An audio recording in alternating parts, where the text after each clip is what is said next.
the text message from my mother, illuminated my phone screen at precisely 2:47 a.m. Return home at once. Your sister requires your presence. I fixated on those words until they seared into my mind, into my retinas, my hands trembling with a familiar blend of anger and resignation. My name is Adeline, and I have dedicated 25 years to being the responsible and reliable someone that consistently fulfills commitments. Running when summoned this evening was intended to be distinct. I was commemorating. My aspiration is to attain the position of senior marketing director at one of New York's premier agencies. Allow her to sabotage this for you, Natasha remarked, passing another glass of champagne across the table. We were the final patrons remaining at the bar, our previous celebration with colleagues having diminished to just us. You have exerted some effort for this. I took a prolonged sip, allowing the bubbles to effervesce. In opposition to my tongue, you fail to comprehend that Willow is likely experiencing another bout of tears. Previously, it was due to her indecision on which luxury apartment to lease using her father's funds. Because her partner terminated the relationship due to her excessive demands, and your mother anticipates your compliance should abandon all else and rectify it. Natasha's tone was laden with displeasure. I accessed my mother's contact information, my hand poised over the call button, like I had always done. Natasha seized my phone. I wished she would at least wait until morning, but I was aware. The calls persisted, and my mother's voice grew progressively more urgent until I acquiesced and dialed her. Finally, my mother's voice came through the speaker, inquiring about my whereabouts. Your sister's employer is undergoing downsizing, and she may lose her entry-level employment. Devastated, I pushed my fingers to my temple. Mom, it is the middle of the night.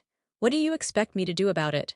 You must return home immediately to assist her in securing new employment and provide support with her residence. The lease expires next month, and you are aware of how overwhelmed she becomes with paperwork. Mom, I cannot. I have just accepted a new obligation. I will commence my position in New York in 3 weeks. The stillness on the other line was palpable. Her voice was chillingly icy when she spoke again, rendering the atmosphere deafening. You are prioritizing a career over. Your family is not merely a job, Mom. It is my career and my future. I have dedicated years to this endeavor.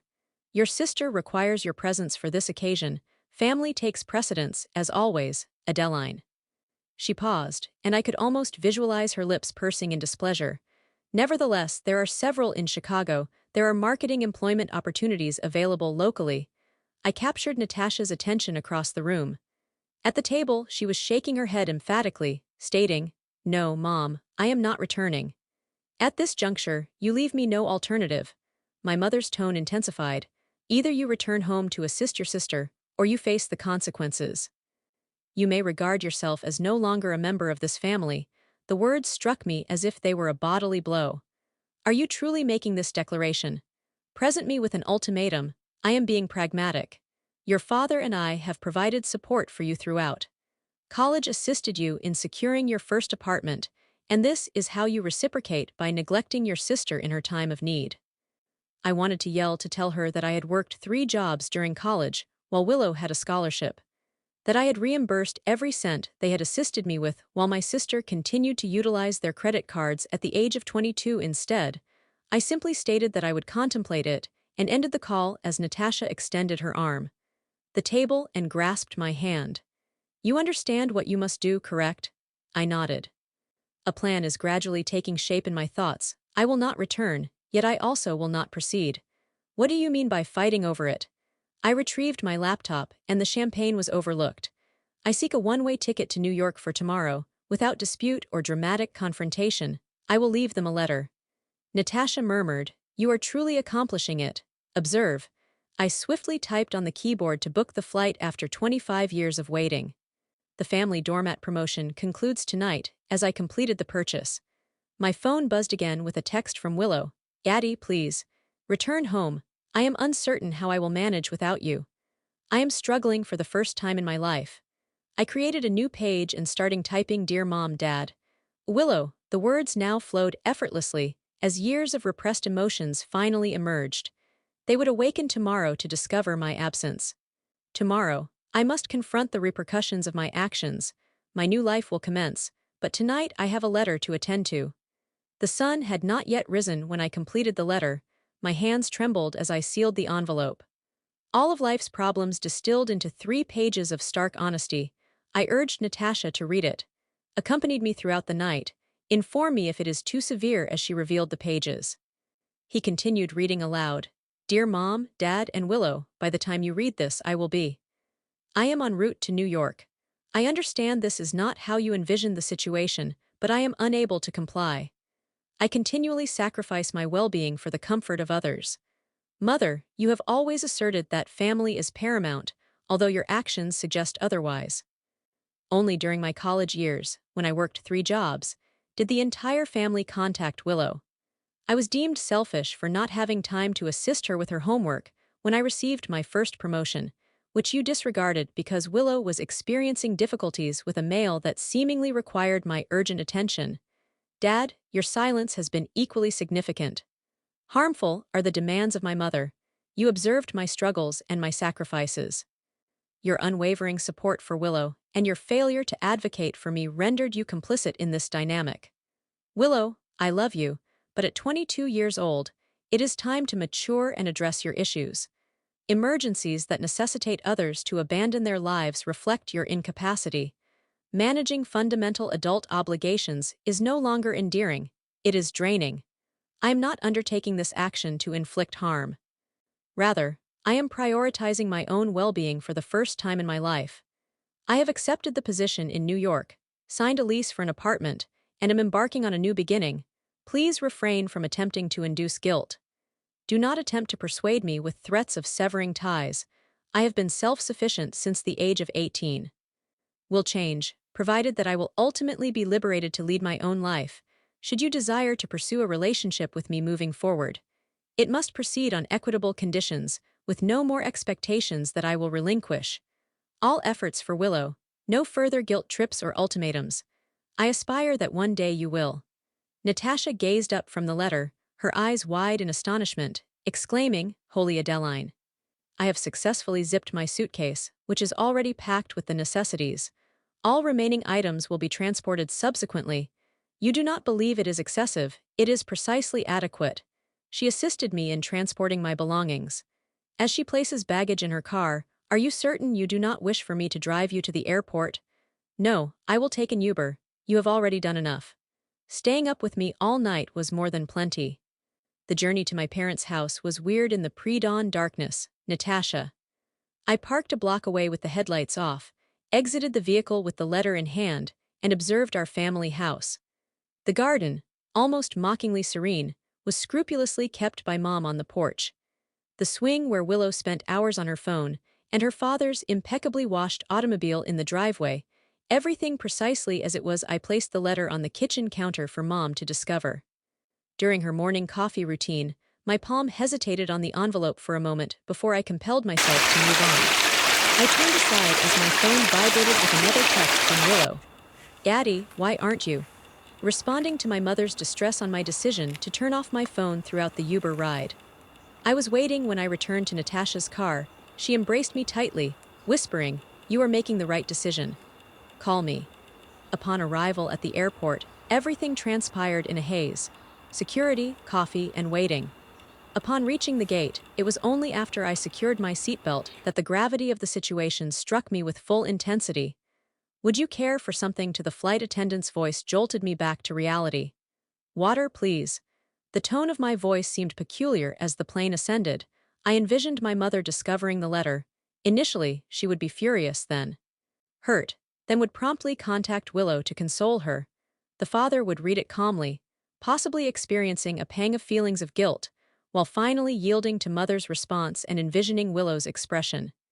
She crumpled upon realizing her safety net had vanished. A part of me ached for her, yet the more resilient aspect experienced an intense feeling of relief as the city vanished behind the clouds, taking with it 25 years of existence. Everyone's emotional support system. My phone remained powered off in my bag, accumulating missed calls and irate messages. I was unprepared to confront this during my initial visit to New. The older woman next to me inquired respectfully, to which I responded with a little negativity. I smile, although it is my inaugural visit to stay there as the sun has finally emerged. As I observed the horizon, the clouds were adorned in vibrant oranges and pinks, evoking a profound sensation within me.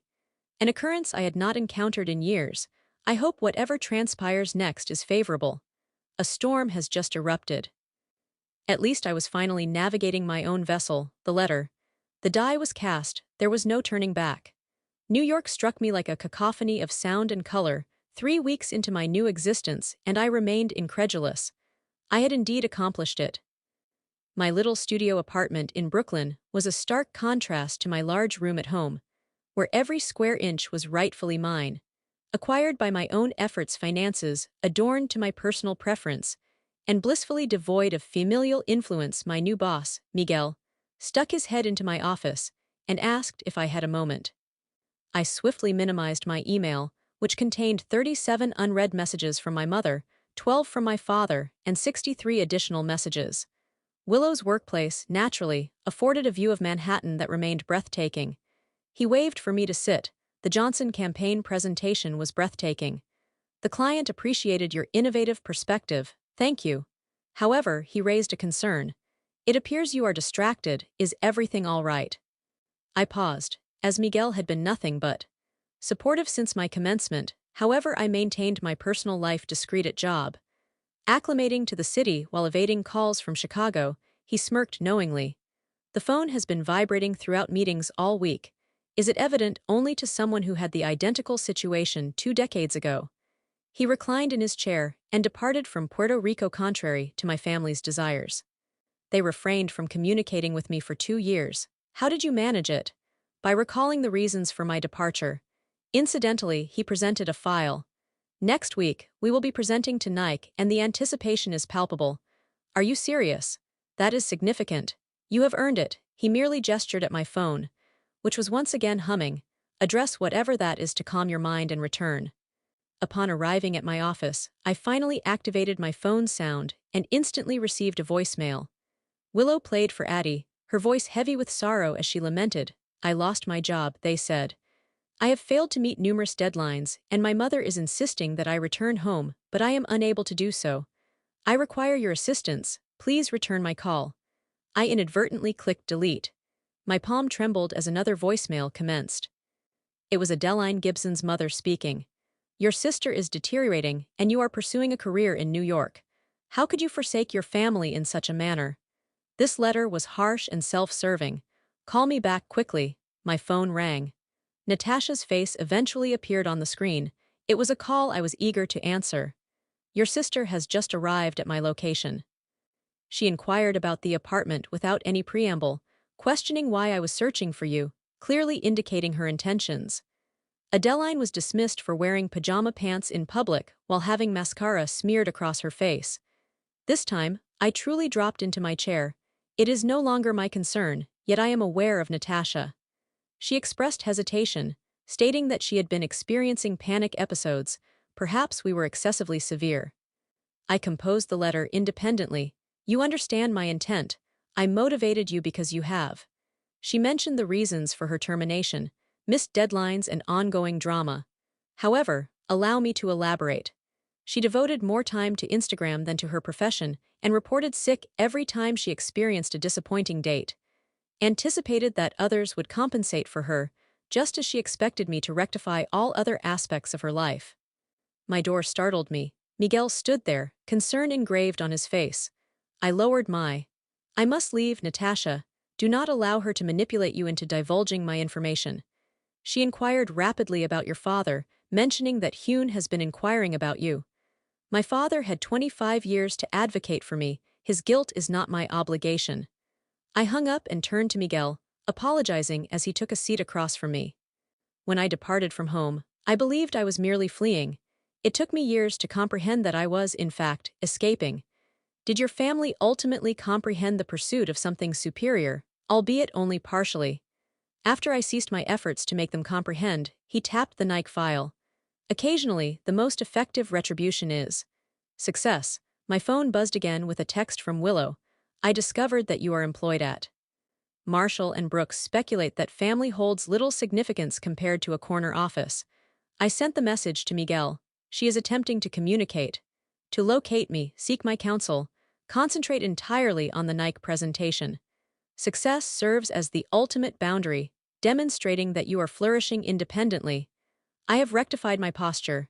May I review the brief once more? I became engrossed in my work, but my phone incessantly buzzed with messages from home. The initial occurrence of guilt was eclipsed by a more potent emotion. Determination incited their panic, compelling them to experience the consequences of their own actions. I had issues, but the presentation for the Nike pitch was successful. Hardly had I time to celebrate before Natasha's frantic call arrived. Your mother appeared at my workplace today. She expressed, her voice taut with concern. She's becoming desperate, Adeline. I was walking.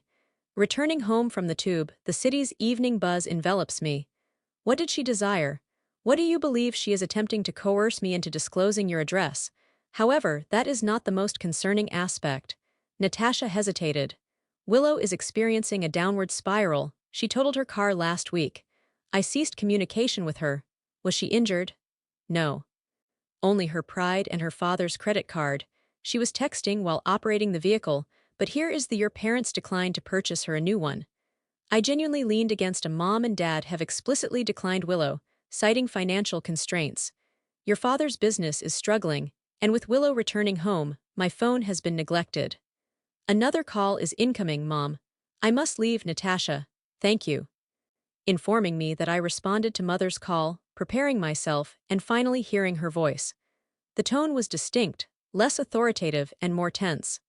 Adeline, we need to discuss what you have inflicted upon this family and what I have done. I laughed in disbelief. I made a professional decision, Mother.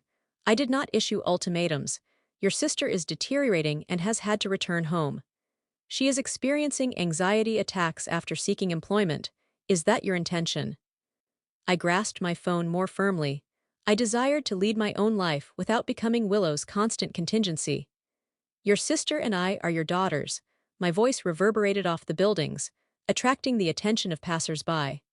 Although we were strangers, you never expressed concern for my concerns throughout the time I was juggling 3 jobs in college, even when I had to cancel my commitments. A prolonged silence interrupted our continuous plans to rescue Willow before my mother responded. Once more, her voice was subdued. We require your return home, albeit briefly. Assist her in regaining stability.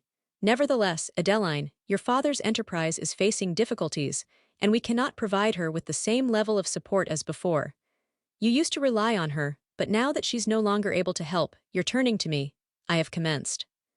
Walking at an increased pace is not feasible, Mother. You are being unreasonable.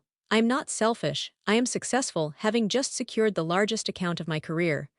I possess my own residence and life. For the first time, I am prioritizing myself, and it is becoming effective. Another stillness follows. Your father wants to talk to you, his voice emitting its characteristic hesitancy. Princess, we miss you. My steps slowed. My father had not referred to me as princess since as a child, I recognize our mistakes. I acknowledge that I should have contributed more and articulated my thoughts more effectively. Then why did you not? It was simpler to avoid while observing what it has been imposed upon you and all of us. He exhaled deeply. Willow must have the ability to stand alone. She is now standing alone, but I don't care how she did it. Responsibility is with us. We have failed each of you in distinct manners, as conveyed by his voice. Cracked, please do not sever our connection entirely. I have arrived at my apartment building. It is humbling for me to seek time and space from my father to construct my own life without experiencing guilt. I comprehend this, yet. Adeline, I commend you on your strength in departing and for your success.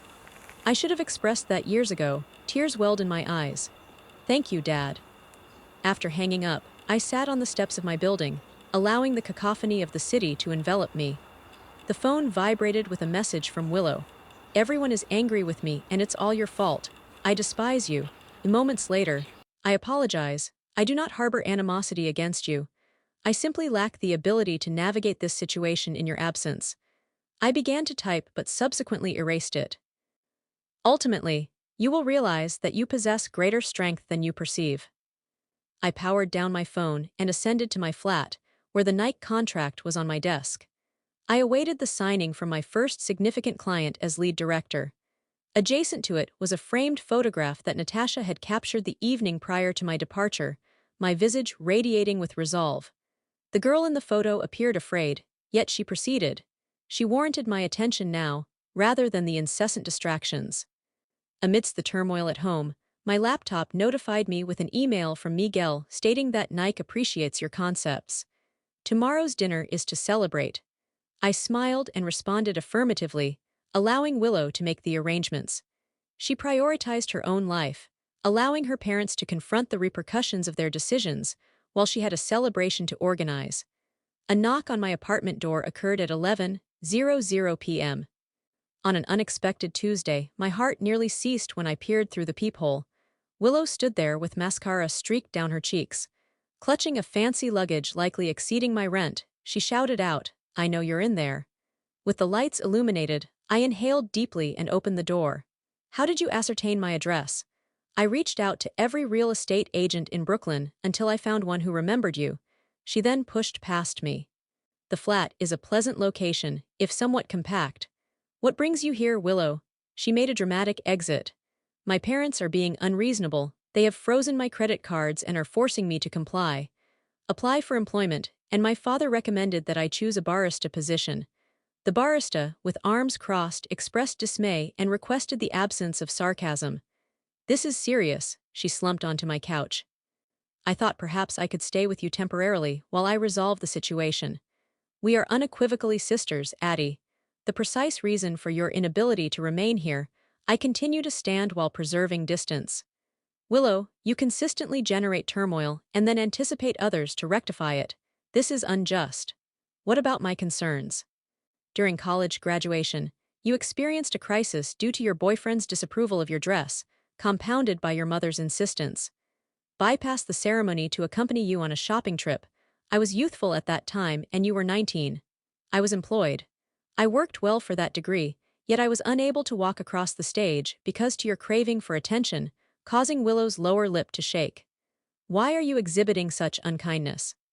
I am not being unkind, I am being forthright. I occupied the chair.